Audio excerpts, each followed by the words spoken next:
Es la pregunta para Alondra Enríquez, cómo evaluar, digamos, estas campañas, a qué han apuntado con estos últimos recursos las dos candidaturas. Alondra, bienvenida, muy buenos días por estar acá en Wambra. Qué gusto para ustedes y para toda su audiencia. Es un honor realmente poder compartir este espacio, primero con jóvenes y segundo también con una línea distinta de hacer periodismo. Respondiéndote a tu pregunta, Verónica, concretamente, en estos últimos 8 días tuvimos algunos momentos importantes dentro de la estrategia comunicacional de los candidatos. ¿Qué fue lo que se vio en redes sociales? El 1 de octubre notamos un posicionamiento positivo, relevante para la candidata Luisa González a propósito de su participación en el debate. Mucho de lo que la audiencia de alguna forma afirmó fue esa participación coherente, formativa. De hecho, se ratificó porque fue seleccionada para ser presidenta, que fue una de las grandes críticas durante la primera vuelta y los primeros matices de esta campaña tan inmediata. Posterior a eso, del 1 al 4 concretamente de octubre, lo que veíamos en redes sociales era una crítica muy fuerte hacia la intervención de Daniel Noboa. Las líneas de oposición al correísmo afirmaban que a Daniel le faltó contundencia. Algo importante es que los medios intentaron de alguna forma instaurar la presencia del debate como un punto de quiebre y definición de los electores. ¿Y qué me refiero con medios tanto online como tradicionales? Tú probablemente viste que durante la semana del 1 al 8 de octubre, programas digitales como por ejemplo Verá a su manera, hicieron toda una semana de análisis del debate. Se trató de justificar algunos momentos de las intervenciones de Daniel y se cierra el domingo con un programa del periodista Carlos Vera, donde finalmente dice, Daniel tuvo una contundencia, fue sutil en poner y exponer los puntos negativos del correísmo y a partir de eso tratar de elevarlo en el posicionamiento digital. Al tener estos matices direccionados desde los medios y desde ciertos grupos, obviamente había un ruido importante en redes sociales que sí benefició en cierta medida a la candidata Luisa González. Pero el debate en sí perdió su atención a los 2 días del suceso, porque ya el 3 de octubre la gran noticia y la gran preocupación fueron los apagones. Y nuevamente el fantasma de el poco sentido común en la administración del Estado y del sector eléctrico de Guillermo Lasso. Entonces la audiencia se volcó a conversar de otros temas que no eran precisamente el debate. Ese fue el primer momento de estos últimos días de campaña y ya tú mencionabas hace un momento, ¿no? ¿Qué hay detrás de este fenómeno de Daniel Noboa y los muñecos de cartón? Más allá de que hubieron también sectores que tenían tu criterio, por ejemplo, y que era un criterio más vinculado al tema ambiental, ¿no? A estas estrategias tradicionales que además del cartón genera un montón de contaminación, pero fue un sector muy pequeño el que criticó este trending. Este trending nace concretamente el 4 de octubre y lo promueve una usuaria real, es una usuaria en TikTok particularmente. No fue un trending direccionado, que después, al día siguiente, el grupo de estrategas del candidato logran hacer una coerción del impacto que tenía este trending, es ya otro tema. Pero surge de una forma espontánea de esta usuaria se llama Lisbeth Sánchez, ella está en TikTok, tiene 54,000 seguidores y ella inicia el trending con un video que decía, me robé a Daniel. Y aparece obviamente el muñequito de Cardó. El 5 de octubre a las 9 de la mañana sale un TikTok desde la cuenta de Daniel Noboa con su esposa, donde su esposa dice, ya me enteré que se están robando a mi marido. Hagan dúo conmigo para ver sus trendings. Y este trending como de inicio de challenge o de reto, ¿no? Porque se convierte en un reto ya días posteriores. Tiene un efecto muy novedoso porque ella lo posiciona apenas con 3 posteos. En el posteo de la esposa de Daniel Noboa salen solo 3 publicaciones. Y a partir de eso se genera la tendencia y la comunicación que empieza a movilizar Daniel Noboa es una comunicación muy espontánea, donde la gente y sus militantes empiezan a apropiarse de esto. ¿Qué pasó con Luisa González? ¿O qué momento vivía Luisa González en este cambio en la comunicación de campaña? Para Luisa González el debate era crucial había que ser fuerte, determinante, con mensajes muy estratégicos. Y eso lo vimos recién desde este domingo y más, de forma más contundente desde el día, concretamente martes, ¿no? Donde ya vemos mensajes que apelan a la narrativa del empoderamiento de las mujeres, donde vemos también una dinámica discursiva de que ella es la candidata que viene del pueblo, que conoce, ¿no? La frase de Luisa se convirtió en solo quien ha estado en tus zapatos puede sentir empatía. Pero la estrategia de Luisa llega casi 6 días después del debate y se pierde una atención importante del 2 al 6 de octubre. Además, la campaña de Luisa González vive un momento muy complejo en comunicación digital a propósito del tuit de Cristian Zurita el día sábado, donde ratificaba que este testigo, además, había dicho que había vínculos con el correísmo. Ya salió Cristian también a dar otro tipo de explicaciones del día de ayer. Sin embargo, eso le genera una crisis contundente a la Revolución Ciudadana, mientras la Revolución Ciudadana atendía una crisis sistemática promovida por diverso número de cuentas, principalmente en Twitter, la noche del sábado particularmente, Daniel Noboa seguía posicionando su trending. Y ese trending además se apropiaba de un discurso que no promovía sentimientos de miedo, terror, pánico, porque quieras o no, además el suceso del asesinato de los involucrados, de los gatilleros de Fernando Villavicencio, promovieron un espacio de crítica muy fuerte, ¿no? Y de ratificar una corresponsabilidad hacia el correísmo. Es lo que ha pasado en los últimos 8 días y cómo las redes sociales, por un lado, se han posicionado en una narrativa de oposición a Luisa González a partir del asesinato de los gatilleros de Fernando Villavicencio y del testigo, ¿no? Esa fue la gran conmoción. Y en el caso de Daniel, alejado como de este ruido político, ha tratado de posicionar, en cambio, un apropiamiento y una cercanía con sus electores a partir de un trending que surge desde ellos mismos, pero luego se expone con fuerza desde el equipo de campaña del candidato. Ahora, por ejemplo, comparando la primera y la segunda vuelta, se decía que en la primera parte de la campaña el asesinato en sí de Villavicencio perjudicó a la Revolución Ciudadana y ahora nos encontramos con un nuevo golpe que es esta de revelación, este testimonio anticipado y el asesinato de los sicarios. Ahí la pregunta es, digamos, ¿qué evento de alguna manera, cuál de los dos ha perjudicado más o si se puede medir de pronto esta conversación o el lado negativo de la Revolución Ciudadana? Ahí, Verónica, hay un punto que es importante poner en la mesa. Lo que ha perjudicado al correísmo es su respuesta demasiado inmediata ante escenarios de crisis, porque el correísmo tiene las figuras más importantes de incidencia digital. ¿Cuáles son las figuras más importantes? Primero, obviamente, el presidente Rafael Correa, que tiene más de 3 millones de seguidores en Twitter.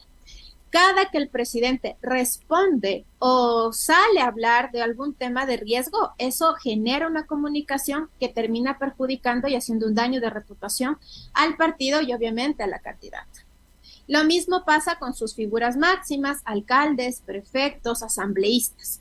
¿Qué es lo que sucede con las crisis? En el caso de la primera, lamentablemente, del magnicidio de Fernando Villavicencio el 9 de agosto, lo primero que la gente de alguna forma, de forma orgánica además, empieza a revelar en redes es que el margen de oposición entre el correísmo y la línea de Villavicencio llevó a que el correísmo, viéndose perdido, actuara de esa forma, ¿no? Fue una lectura muy errática, muy de ese momento de la audiencia, ¿no?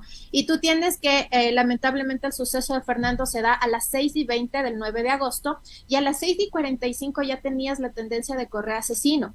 Pero además, no fue una tendencia que se levantó desde la conversación orgánica, sino que ahí hubieron estructuras de bots que promovieron, incluso con artes, en cuestión de minutos, el tema de Correa asesino. Que eso habrá que estudiar y en algún punto habrá que hacer una revisión a profundidad de dónde provinieron esas cuentas.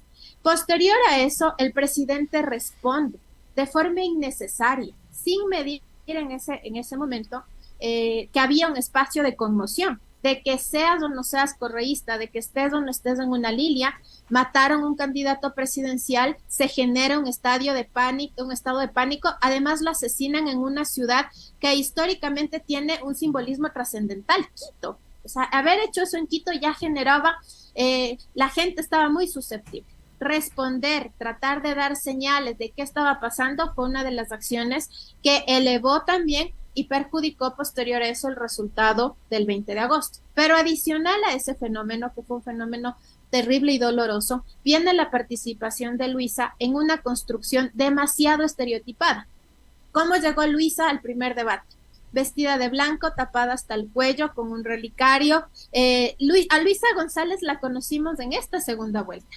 A Luisa González, su historia, quién era, cuáles eran sus matices, cuál era su experiencia, se la fortaleció más en la segunda vuelta que en la primera, porque en la primera se trató de reivindicar esta noción marianista de la mujer, ¿no? La mujer abnegada, la mujer entregada, y que ya ese tema, esta coyuntura contemporánea, pues no es un recurso en una campaña, y más como la que hoy vivimos. Entonces, esto también termina perjudicando a Luisa la participación del debate y la dinámica de los asesores de repite constantemente un mensaje para que la gente asocie. Pero este es otro tipo de lectores a los que no les puedes generar una conducta de normalización por una narrativa. Entonces ya lo hicimos y lo volveremos a hacer. Terminó siendo una frase que generó mucho sarcasmo y muchos memes y mucha sátira, y se desvirtuó la capacidad de respuesta y de gestión de la candidata. Y ahí tienes el matiz de la primera, ¿no? En esta segunda vuelta, en cambio, tienes un cambio radical en la imagen de la candidata, empoderada de su realidad, visibles sus tatuajes, visible su historia de vida, visible sus decisiones personales y familiares, que eso sí le permite enganchar de forma positiva. El debate termina siendo un debate de altura, yo creo, de los dos candidatos, en el que los primeros días, al menos en redes sociales, ¿cuál era la narrativa que se instauró? Ni se perdió ni se ganó nada. Felicitaban la participación de Luisa González, pero muchos expertos decían, no es suficiente, no es que se reviró la página. Y en efecto era real. La gente vio con muy buenos ojos esa participación, pero hacía falta mandar mensajes contundentes como los que hoy están mandando y los han venido haciendo desde el día domingo. Claro. Pero hay que ver si les alcanza. Sí, mi pregunta es si esos mensajes no llegaron demasiado tarde y esta, incluso, entre comillas, humanización de Luisa fue demasiado tardía. Habrá que ver ya el resultado del domingo, cómo se jugaron las cartas, porque en el contexto de las últimas campañas post pandemia y pandemia de América Latina, pasa que los electores en efecto toman su decisión a los últimos minutos, y generalmente esa decisión viene cargada de dos factores importantes. Uno, la valoración moral. Se pone al candidato en una valoración moral desde su reflexión de vida, familia, obra.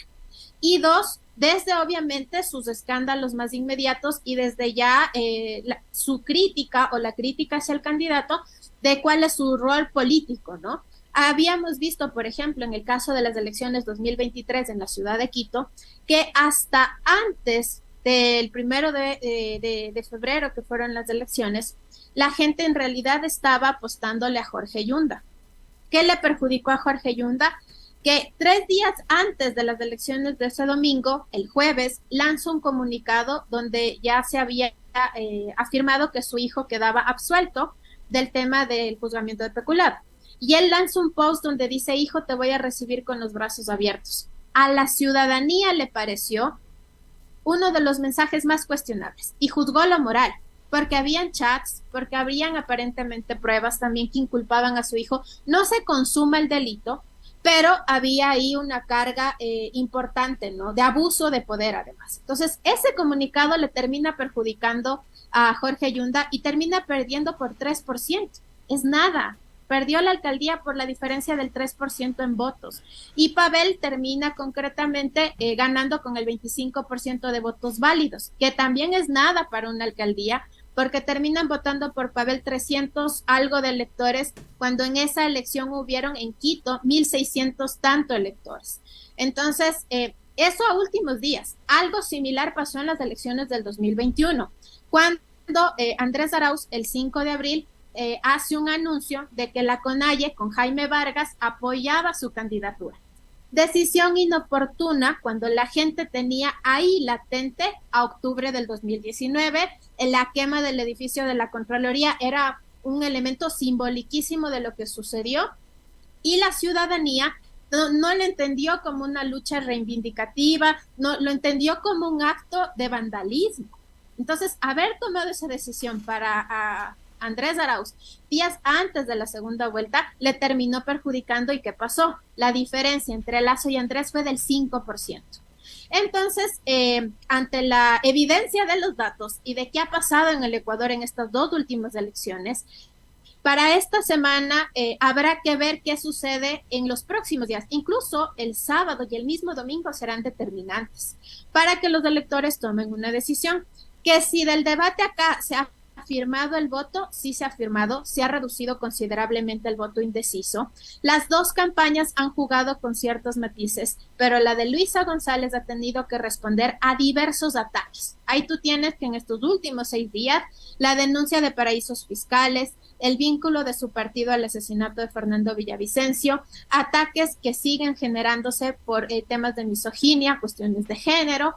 Entonces, es una de las candidaturas que sistemáticamente sigue siendo golpeado, y tienes a Daniel, en cambio, con una campaña un poco más alejada, además del espectro de la discusión política, y se ha manejado en ese matiz de cerrar su campaña en paz, haciendo recorridos, con fiesta, baile, mientras que el equipo de Luisa sí ha tenido que responder en este tipo de escenarios, y los electores finalmente, yo asumo que entre hoy y mañana, ya tendrán obviamente una decisión más clara, y cualquier resultado podría sorprender el domingo.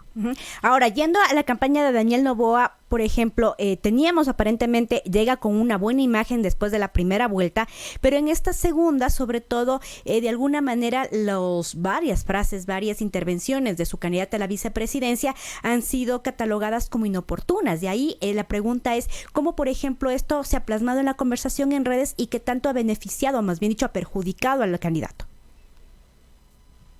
En el caso, ¿qué está pasando con las dos candidaturas en redes sociales? Están apuntando a todo y nada a la vez. Entonces, tú tienes una importante contaminación de ataques tanto hacia Luisa como hacia Daniel, y hay además otras estructuras que quedaron en una comunicación sin dirección. ¿Cuál es la situación digital políticamente hablando del Ecuador? En el Ecuador, a partir de la primera y la segunda vuelta, tienes 4 líneas. La primera, la línea de Luisa González, Revolución Ciudadana, activa en redes sociales, que no ha mermado su trabajo digital desde las presidencias del presidente Rafael Correa. Digamos que con mayor experiencia en el conocimiento del manejo digital.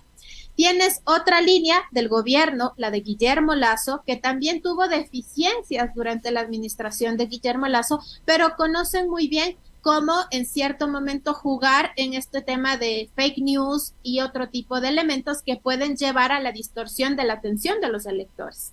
Tienes la tercera línea, que es una línea que se construyó a partir de la primera vuelta, del público que estaba apoyando a Jan Topic, a Yacu Pérez. O sea, ahí se formaron unas comunidades novedosas en apoyo a esos candidatos que quedaron ahí sin una dirección. Y tienes una cuarta línea, que es la línea precisamente del legado de Fernando Villavicencio, Gente Buena y Construye, que terminan dinamizando su propia conversación y su propia línea incluso ideológica. Bajo esta circunstancia, el mapa digital, digamos, del Ecuador, en términos políticos, porque de ahí tienes otro tipo de matices, se divide en estos 4 esquemas. Para el caso de Daniel Noboa, concretamente, él está en el tercer grupo, donde está él, donde está en estructuras de Jan Topic, donde está en estructuras de Otto Sonel Hosner, es decir, está con el voto que quedó sin una dirección, y que en redes sociales ni lo atacan y tampoco lo apoyan. Están viendo cómo se da la coyuntura entre Daniel y Luis. Y tienes un grupo no tan grande, pero de gente que sí ratificó, después de que sus candidatos perdieron, su apoyo a Daniel, que es un poquito de todo, de Otto, de Jan y de Villavicencio, ¿no? En el caso de Daniel Noboa, no tiene frentes de ataque, más que la Revolución Ciudadana, y que asumiendo que la Revolución Ciudadana tuviera ese 30% de presencia, igual que el territorio en digital, tiene un 30% de ataques. Ahora vamos al otro bando, Luisa González. En el caso de Luisa González y la Revolución Ciudadana, se enfrenta constantemente a 2 grupos importantes. El presidente Guillermo Lasso ha ratificado que el correísmo no volverá más. Por ende, desde estas estructuras administradas desde el gobierno, van a existir cierto tipo de ataques direccionados. Primer nicho que se enfrenta a esa candidatura.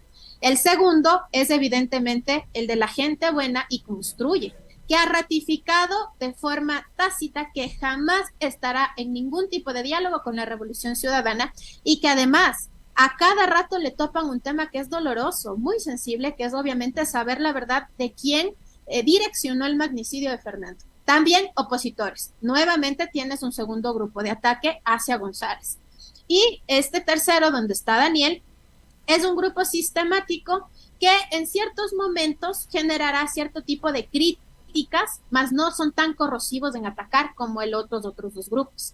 A eso se enfrenta la Revolución Ciudadana y la campaña de Luisa González. Si tú te das cuenta, al menos en redes sociales, tienen un espacio de rechazo considerable de más del 40%, y que tienen obviamente estructuras de ataque, ahí hay perfiles inorgánicos como también perfiles orgánicos a los que la candidata y el equipo de campaña están expuestos a responder constantemente. Por tanto, en la conversación digital, si hay una ligera ventaja hacia Daniel, que no es un blanco de ataques ni cuestionamientos, porque a la generación más joven no se le ha contado una historia que a generaciones como la nuestra sí. Para nosotros, que somos una generación del 92 adelante, tenemos una clara memoria de lo que significaban las bananeras, Grupo Novoa, Grupo Novis. Nos criamos además con la narrativa del propio correísmo, cuando teníamos 14, 13 años, de que era el trabajo infantil, la explotación salarial, porque así vivimos las elecciones del 2006. Pero esta narrativa no conocen los electores más jóvenes de 16 a 25 años, es ausente. Por tanto, Novoa termina siendo el símbolo de lo que ha posicionado en su campaña, una nueva generación. Como no hay pasado ahí que pueda estorbar, termina además siendo una figura de resguardo digital, ¿no? ¿Y por qué, por ejemplo, a diferencia de Daniel Noboa, con la Revolución Ciudadana, sí en cambio es como más persistente entre el electorado más joven esta idea, no sé, de lo que fue su gobierno? ¿Es así, digamos, persiste una idea de quién fue la Revolución Ciudadana?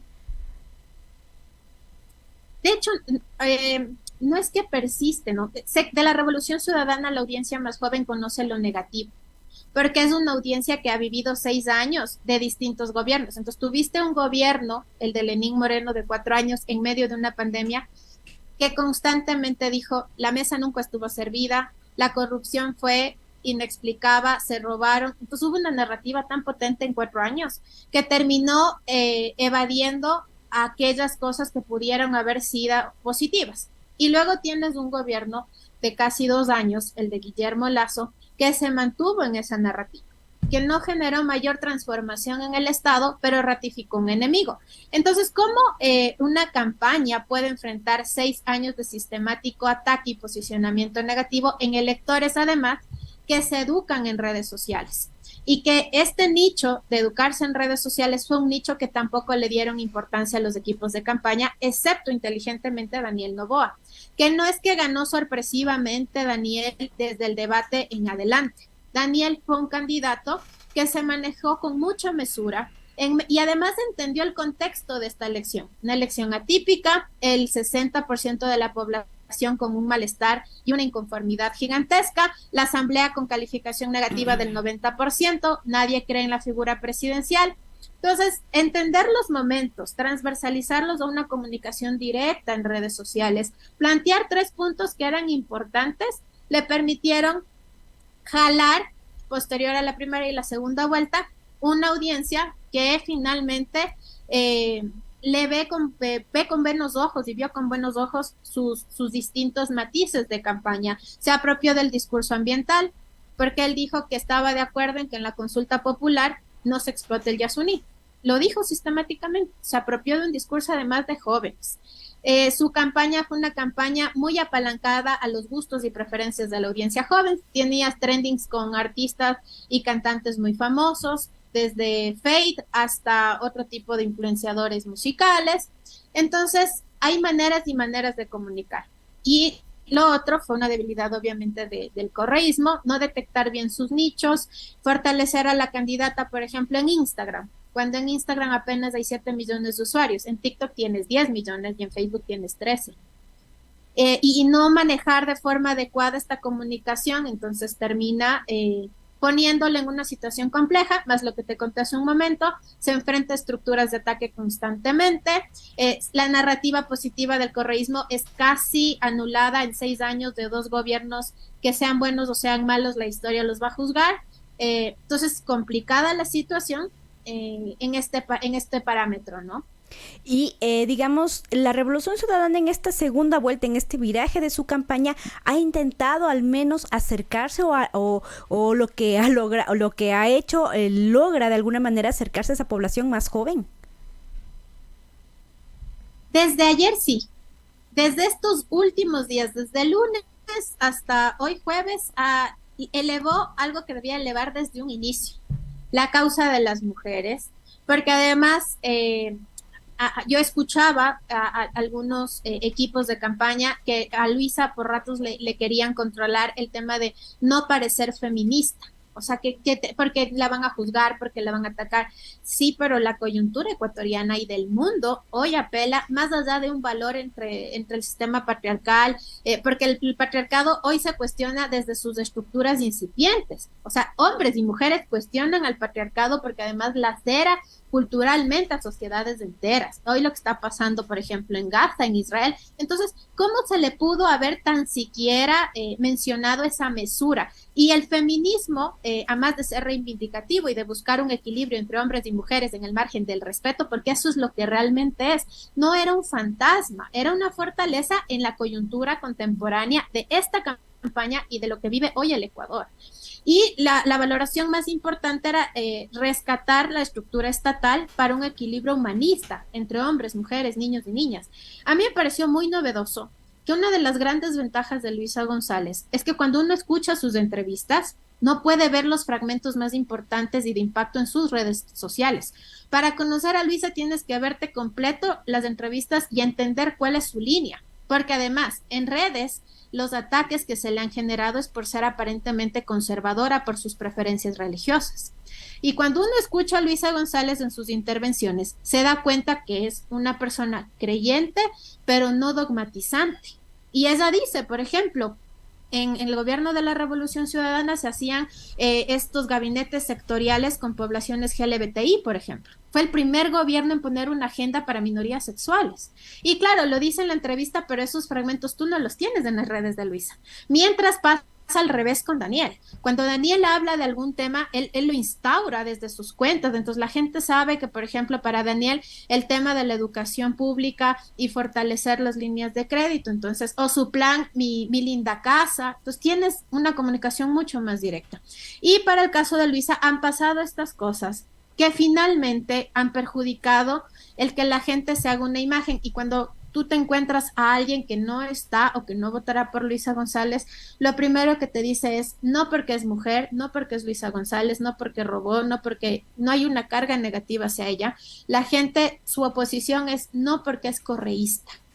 Y ahí la primera figura de oposición es el expresidente Rafael Correa, que en cambio, como suele estar en estos espacios de confrontación directa y más en redes, le genera una apatía en vez de una empatía. Fortalece el voto duro del correísmo, pero limita el alcance de nuevos electores. Y también eso es una debilidad. A la interna de la Revolución Ciudadana, ser más prácticos en responder de forma orgánica a las diversas crisis que han tenido, porque los primeros en responder a veces no es ni Luisa, es el presidente Rafael Correa, y eso eleva el malestar y no le permite salir de esa burbuja a la candidata y termina siendo no Luisa González, sino la candidata del correísmo.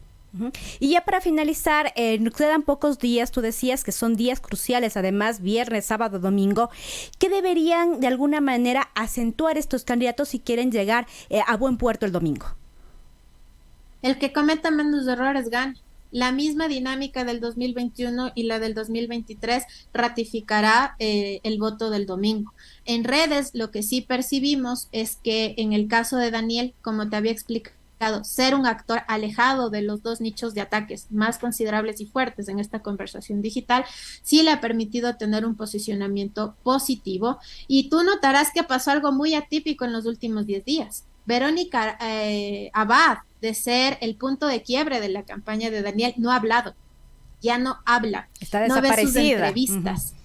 Desapareció, algo similar como Andrés. Andrés, de hecho, sí está hablando, solo que los medios también intentan desvirtuarlo. Él está haciendo una cosa que me parece muy novedosa, los lives en TikTok todas las noches, y es muy interesante la dinámica en la que él conversa con los usuarios. Y está ahí en una dinámica muy personal, mientras que a Verónica no le vemos más que en posteos o ciertos videos en redes sociales, pero no dio más entrevistas. Y en un crucial momento, ¿no? Que la gente nos olvidamos muy rápido. Vivir en una sociedad hiperinformada nos hace olvidar rápido. La coyuntura del debate duró 2 días, al siguiente era la coyuntura obviamente de los apagones, al siguiente tenías otra coyuntura, luego el asesinato de los sicarios. Entonces son constantes situaciones que hacen que el elector al final se centra y toma una decisión. Hoy es un buen día, hoy juega la Tri, hay una expectativa, el fútbol es de nuestros momentos más felices en los últimos 3 años. Cada que juega la Tri, el positivismo de los ecuatorianos en redes sociales supera el 40%. Entonces, hoy jueves, que se acaba la campaña, cerramos con una coyuntura importante, ¿no? A partir del resultado de la selección, si los equipos de campaña logran conectar con los electores, va a haber un momento, esperemos, y obviamente todos deseamos que la selección tenga un resultado favorable hoy con Bolivia. ¿Qué es lo que va a pasar? Va a haber un espacio anímico de esperanza. A partir de que se termina el partido del Ecuador, los ecuatorianos vamos a estar extremadamente felices si ese es el resultado. Y ahí hay una oportunidad para los equipos de campaña de lanzar sus mensajes de esperanza, de que van a venir nuevos tiempos, de ratificar su experiencia, entre otros elementos que van a ser cruciales entre viernes y sábado. El tema del juego de los ataques a través de bots y del desprestigio terminará no por perjudicar, sino que probablemente la gente ya de forma más intuitiva se va a dar cuenta de qué cosas son reales y qué cosas no son reales. Así que mi sugerencia sería invertir mejor en un mensaje de esperanza, empapelar a la gente de contundencia en las propuestas, de contundencia en la narrativa, y a partir de eso ver los resultados. En redes sociales al menos lo que sí estamos viendo es que sí hay una marcación importante para los dos candidatos. Están sumando, los dos van sumando en estos días, y ya tendremos el resultado final el día domingo de cuáles serán los matices de esta campaña y que finalmente los ecuatorianos decidirán. Tienen 2 modelos distintos, 2 visiones totalmente distintas de país, un alto riesgo desde un lado y un preocupante pasado desde el otro también, y eso habrá que ver cómo juegan la decisión de los electores. Muchísimas gracias, Alondra, por todo este análisis sumamente valioso. Sin duda, muchos temas ahí para seguirlos conversando, pero bueno, veremos cómo finalmente llegamos al día domingo, y como tú dices también, incluso hasta el fútbol también mete ahí su cuchara en el tema electoral. Bueno, veremos también todo eso cómo se plasma el domingo próximo. Muchísimas gracias. A ti, Verónica, un gusto, y a su audiencia también.